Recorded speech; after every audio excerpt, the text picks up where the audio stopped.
Canada and Mexico have announced plans to tax U.S. goods in retaliation for sweeping new 25% tariffs ordered by U.S. President Donald Trump on imports from their countries. Reuters correspondent Diane Toe reports. Trump's tariffs will take effect on Tuesday to address what he called a national emergency of fentanyl and illegal immigration pouring into the U.S. It's a move economists say could lead to a trade war that risks reigniting inflation, with Trump also ordering a 10% tax on products from China. At a news conference, Canadian Prime Minister Justin Trudeau said his country's tariffs on the U.S. would be similarly far-reaching, including everyday goods and consumer products. He warned Americans about what he called real consequences for them as well. Tariffs against Canada will put your jobs at risk, potentially shutting down American auto assembly plants and other manufacturing facilities. They will raise costs for you, including food at the grocery store, gas at the pump. Mexico's President Claudia Sheinbaum said she's ordered her economy minister to bring in tariff and non-tariff measures to defend her country's interests without giving details. In a post on X, Sheinbaum stressed her government does not want confrontation, but collaboration and dialogue. The United States is by far Mexico's most important foreign market, while Mexico overtook China in 2023 as the top destination for U.S. exports. In contrast to Canada and Mexico's direct retaliations, China gave a toned-down response on Sunday. The Chinese government denounced Trump's trade action, but left the door open for talks with Washington that could avoid a deepening conflict. Reuters correspondent Diane Toe.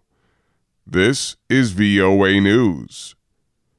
The leader of Israel is visiting the U.S. following the weekend release of more Israeli hostages. AP correspondent Julie Walker reports. Israeli Prime Minister Benjamin Netanyahu said on his way to Washington Sunday he would discuss a range of issues with President Trump when they meet Tuesday, including Hamas, Iran, and diplomatic relations with Arab countries. The decisions we made in the war have already changed the face of the Middle East. Our decisions and the courage of our soldiers have redrawn the map. But I believe that working closely with President Trump, we can redraw it even further. This comes after Saturday's hostage exchange.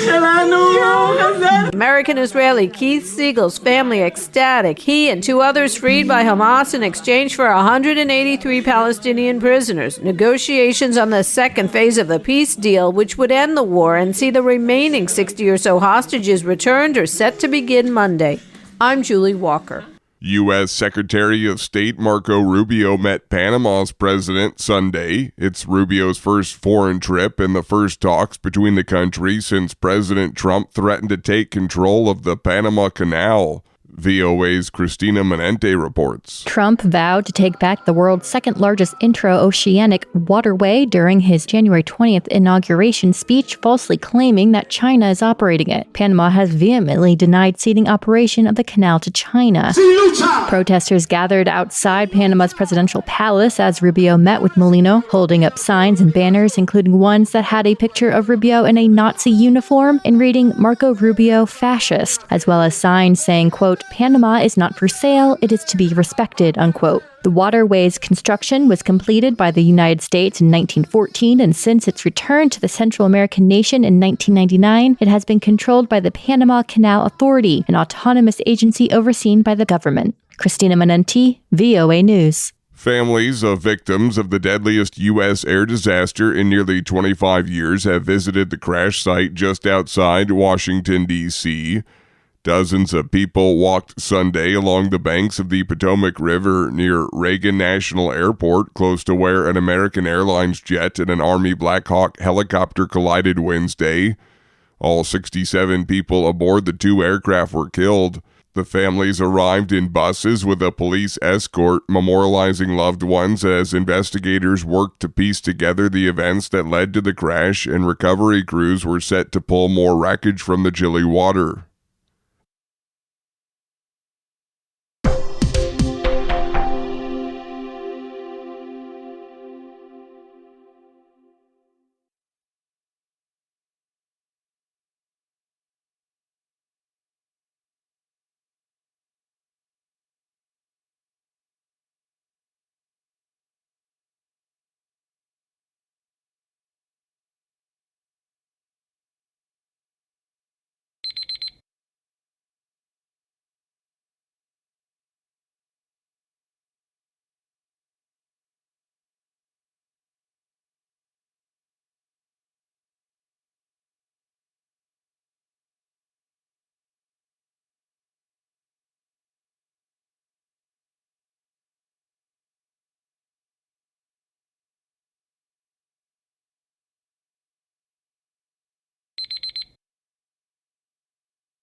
Thank you for watching. Can you do me a favor? Please leave a comment in the comment section below. That would really help. Thank you, and see you again soon.